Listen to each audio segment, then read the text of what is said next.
Hey folks, how are you doing? I hope you are all doing well.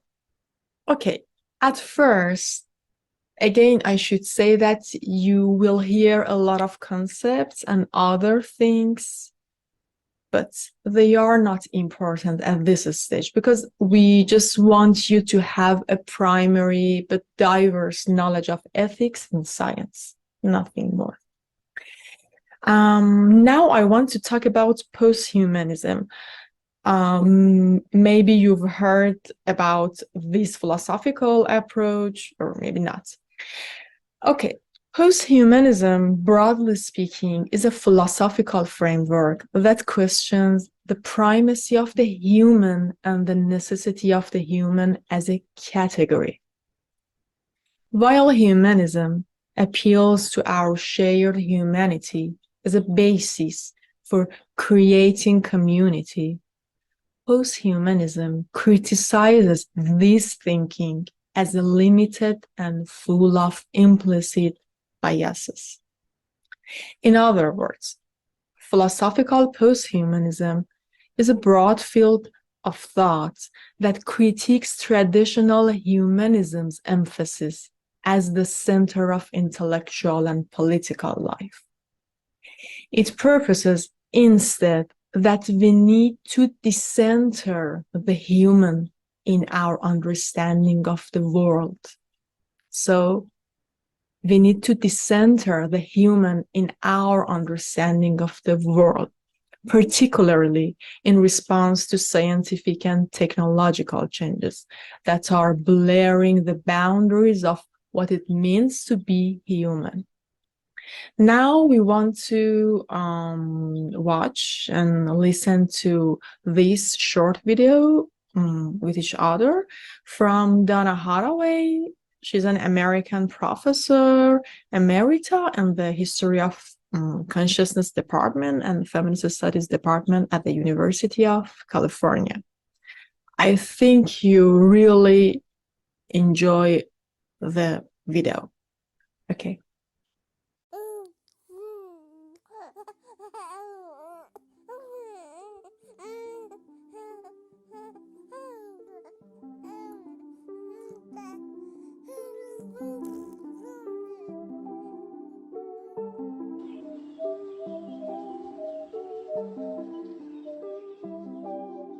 It was written that in 2020, 300 people of diverse identities and genders, adults and children, would build a town where two rivers meet on desecrated land.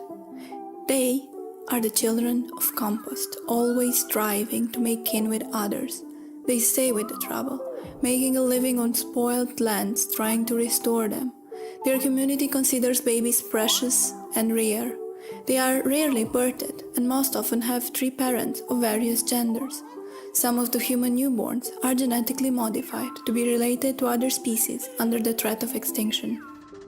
This was not a prophecy, but a fabulation, a work of the imagination for the possible future, written by Donna Haraway. It's 2020 and we thrive on stories, but what kind of stories do we have now? Most often narratives of climate apocalypse and techno-dystopias. We can't go on just with this, so what can we learn from these children of compost? For them, kin is abundant, made not through blood, but through relations of care. The story envisions a world in which human numbers slowly decrease, mostly as a result of cultural remaking of kin relations. Family is freed from being just of one ideal kind, that kind being nuclear, heterosexual, and encouraged to reproduce. The children who are born in this future are loved and always nurtured, and so are the elders. The refugees are welcomed. The children of compost make kin and refuge with others, humans and non-humans, through the hard work of care, of mourning the lost, and of holding open space. Haraway wrote a motto for them and for us. It is make kin, not babies.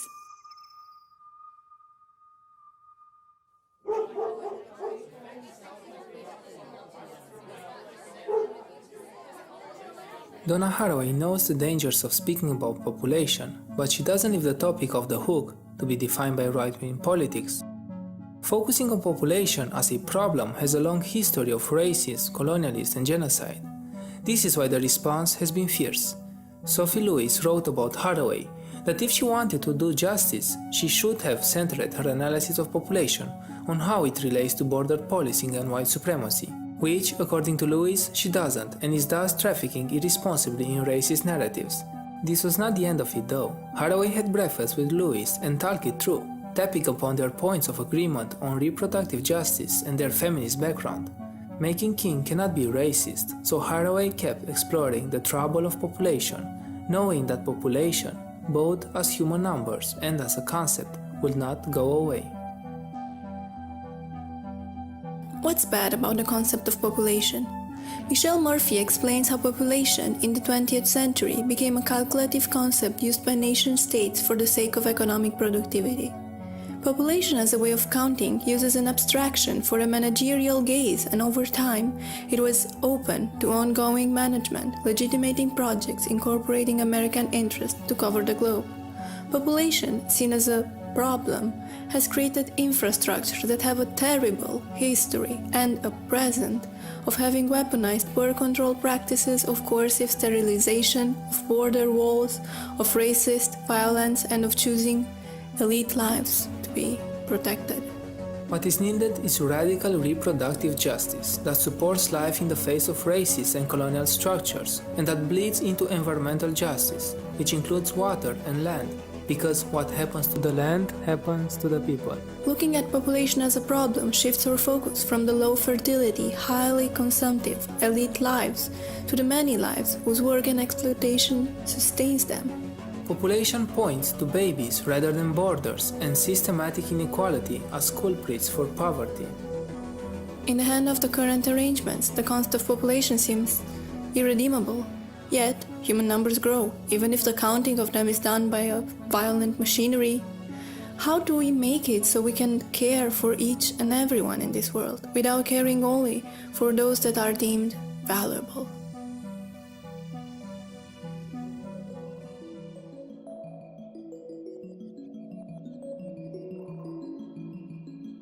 Cultivating kinfulness is cultivating life, writes Ruha Benjamin in her account of Black kinship.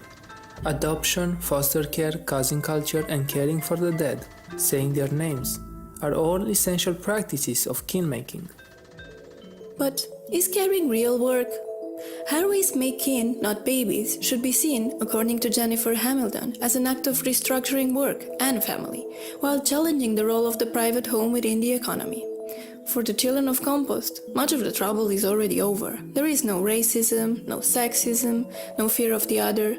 This is incredibly hard to accomplish. They do caring all the time. It is work, and in that sense, how to transition to having everyone do housework when housework right now is devalued and undesirable? Inspiration can come from myriad places in space-time. Keen Tolbert encourages us to resist a linear progressive representation of movement forward to something better or movement back to something purer. For one, decolonization is not an individual choice. We must collectively oppose a system of compulsory settler sexuality and family that continues building a nation upon indigenous genocide and that marks indigenous and other marginalized relations as deviant. Haraway proposes that we should find ways to celebrate new forms of making kin, including the decision to not give birth, and fight for non-racist immigration, environmental and social support policies for newcomers. She proposes freedom not just as a choice, but also from the coercion of the gendered system, and she urges us to imagine and work for a world in which all babies are precious and cared for, not just some babies. For her, refusal to talk about population from a feminist perspective leaves the subject to be defined by conventional environmentalists and other professionals. Her initial training as a biologist, and particularly one who wished to make biological knowledge that isn't shaped by patriarchal or capitalist ideas, put her at this difficult crossroads. Population helps one talk about other species and habitats, and it can also teach us about huge differences in human inequality, for example, with studies that show differential excess mortality, how the urban poor die at much higher rates than the urban wealthy. What we need is a change in the conditions of knowing and acting, and there is much to learn here from indigenous governance. In these times of climate and ecological crisis, refuge for humans and non-humans becomes harder to find. We must work towards making the Anthropocene, the Capitalocene, shorter. Neither man nor capital should be the driving force of geological change. For this, not only our economy should change, but a lot of how we do relationships and caring too. Haraway is giving us another name to point not just to the past and present, but to the future. The Cthulhucene, a time of ongoingness, a calling for intense commitment and play that makes possible the flourishing for rich, multi-species assemblages. It is in this time that we must make kin, non-natalists and of category, take care of each other and stay with our troubles. Not run from the dirt and not try to purify it either. This is about more caring, not less. Ultimately, all earthlings are kin in the deepest sense.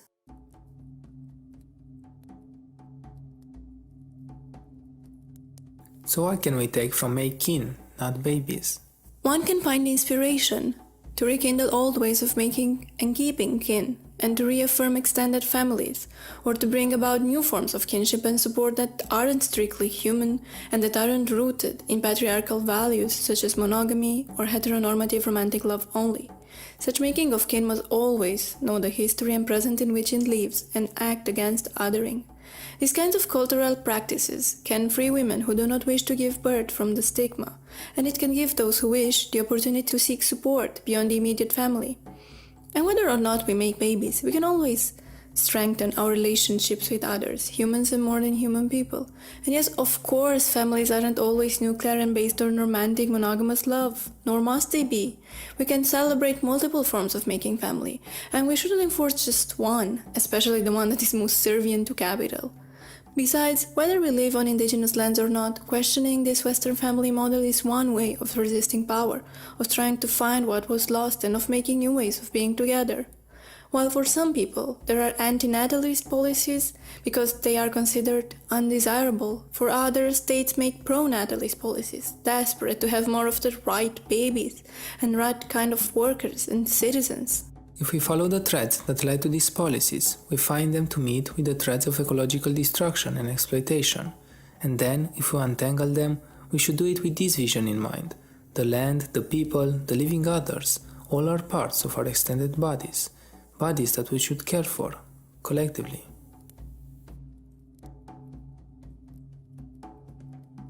So, what do you think? Should we give up the concept of population, at least until this profit-driven, growth-based capitalism is gone? Should we be against it altogether for the way it has been used and it is used? And if we don't talk about human population at all, how do we talk about the population of other species, especially in these times of mass extinction, but without being speciesist? And what about making kin? How to create new forms of strengthening relationships, or of finding inspiration from old ones? And maybe even succeed at it without enforcing just one model as the best. This script has been pretty hard to write as it tackles such troublesome ideas. We have been driven to it for the making part, but ended up spending much more on the not babies. That spiky part, yes. So we are curious to know how you find these ideas and how to talk better about them. And if anything sparks your interest, maybe like, subscribe, anything. Sharing is caring. Okay, it was a kind of great brainstorming. I really enjoyed and hope that you also enjoyed it. Okay, I will continue the discussion, but with opening the topic of ethics and responsibility in posthumanism. In fact, ethics and responsibility are intertwined with each other.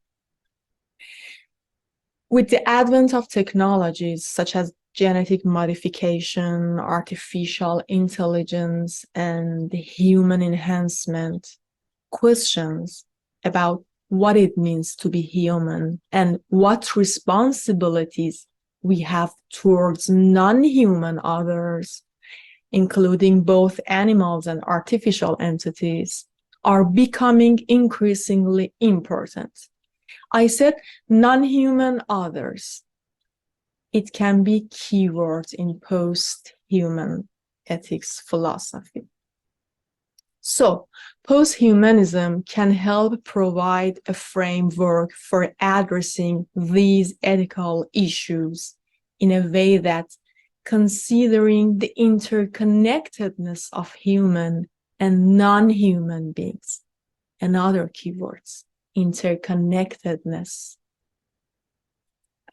Please keep in mind these keywords because they are somehow important in posthumanism. Posthumanism can provide a vantage point for addressing these ethical issues. It is interesting to know that some posthuman philosophers even claim that humanism is not only false, but downright destructive. Posthuman thinkers believe that it is the very concept of the human which is in fact intertwined with things like colonialism, sexism, and racism. I mean, they believe that the concept of humanism actually is culprit in this regard. So, it is essential to know about posthumanism because it has created a lot of invaluable critiques of science in its current form, and because of posthuman's ethical implications theory, specifically concerning bodies and power. Again, bodies and power can be keywords in posthumanism. Posthuman ethics emphasizes the importance of bodies as the site of lives and the need to think of new relations that offer liberty or emancipation and contemplation of the practice of power. In a very broad sense, the dichotomy of mind and body is questioned in posthumanism. Ethics in this context is a system of relations or relationships. So again, another keyword, relationship. The notion of time. Now we want to go for the notion of time in posthumanism, because actually post means it refers to time. The notion of time is central to the discussion of post-theories, including posthumanism, as it challenges traditional notions of linear time and progress. Post-theories seeks to move beyond established trajectories and straight lines and question the conditions under which knowledge emerges. They reject the idea of guaranteed futurity and strive to deconstruct the present, actually disrupting the ordering of thought and knowledge. Accordingly, for example, a philosopher, Lyotard, but you don't need to memorize his name, suggests an ethical time in which obligation is not conditional or categorical, but immediate, without mediation or recurrence. In this way, the future is not a sequel or cause of an effect, but rather a possibility. So possibility can be another key word in posthumanism. Again, I want to repeat my sentence. So I said that the future actually, in that point of view, is not a sequel or cause of an effect, but rather a possibility that's awaits us. It suggests that the ethical event cannot be known in advance, and that the posthuman will de-establishes the human as the site of reality. allowing for the flourishing of diverse potentialities. But an important point, this potentiality is flourishing with other entities, not just human beings. Okay, now I want you to watch and listen, engage with this short video from Dr. Francesca Ferrando. Ferrando teaches philosophy at New York University. Hi everyone, my name is Francesca Ferrando. I'm a professor of philosophy here at NYU, Program of Liberal Studies, and I'm a posthuman philosopher. That's why it's very exciting for me to share with you today the notion of the posthuman. So I'm going to address in this video the question, what does posthuman mean? Some of you might have found the term in an article or in a video or at a conference. And you may have asked yourself, but what does posthuman mean? That's a very relevant question in the 21st century, and it's a question that can be addressed from a philosophical perspective in many different ways. Why is that? Because the posthuman is an umbrella term.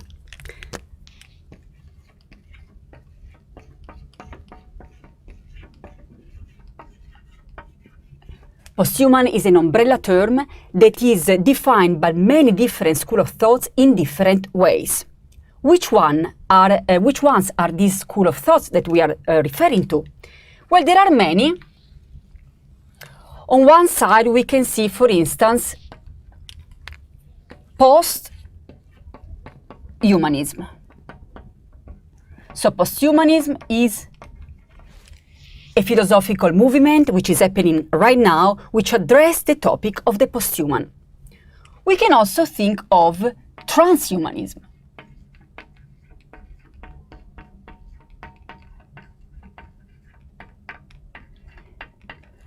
Now, when I'm talking about posthumanism and transhumanism, don't think that these are only one specific movements. I should address them in plural, like posthumanisms and transhumanisms, because each of them is developed by very different schools of thought within. For instance, according to transhumanism, we have democratic transhumanism, we have libertarian transhumanism, we have extropianism,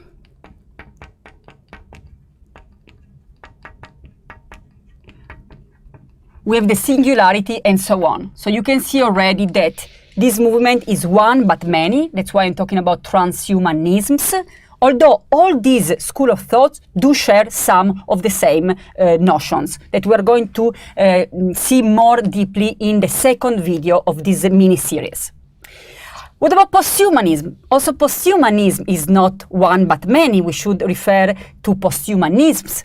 We can think of critical posthumanism. We can think of cultural posthumanism. We can think of philosophical posthumanism, among others. And I'm going to refer to these other movements in the third part of this mini-series, mini-lecture. There are other movements here. We can think of anti-humanism.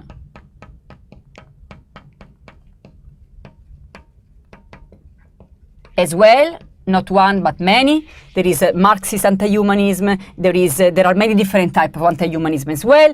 We can think of new materialism.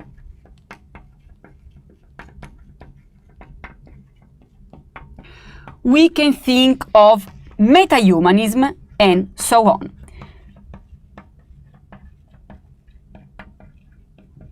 Now, is this confusing? Yes, a little bit. Is this exciting? Of course it is. It is very exciting to reflect on a topic that is happening right now. Why there are so many different group of people thinking about this topic? Because the posthuman is the way that is redefined the notion of the human in the 21st century. So why does the notion of the human why the human doesn't really reflect anymore who we are in the 21st century? We are going to talk about specifically the human as a notion that is open. So all these movements share something in common. Share the idea that the human as a closed notion does not reflect anymore who we are. The human is an open notion. It's an open notion. You can think through the notion of evolution, for instance. And we can bring into the discussion Darwin. We can think of as an open notion through technology, for instance, and the notion of the cyborg. As a simple example, think of someone with a pacemaker. We are talking about a human being who needs a piece of technology in order to survive. Now, is this person a human? Yes, it is. Is this person a cyborg? On some level, it is as well, because we have some biology that needs some technology in order to survive. The term cyborg comes from two terms, which are cybernetic on one side, and on the other side, organism. We can think, for instance, of ecology and the notion of Anthropocene, which is the era in which we are living. The idea that the human is not disconnected from the biosphere, from ecology. Ecology comes from Greek, logi, logos, the discourse on. Echo comes from oikos, oikos, which means house. Oikos. So oikos, the house, the home, the place we inhabit. So on one side, we are affecting the ecosphere. The Anthropocene shows clearly that human habits are affecting the everything else. We are in relation to all the other species, to the planet as a whole. And on the other side is that we are affected by the environment. Again, think through Darwin, think to the notion of adaptation. So our adaptation is an important notion here. So the fact that our species is as such because of planet Earth, because has adapted to planet Earth. So going back to our very interesting open scenario, we have many different schools of thoughts that are addressing the notion of the posthuman. We're going to go now into transhumanism or transhumanisms. What does this school of thought offer to the philosophical debate? And on the video after that, we're going to talk about posthumanism. My name is Francesca Ferrando. You can find more information about these topics on my website, which is www.theposthuman.org. Thank you so much for your kind attention. Okay. The question in discussion part. The question for this session.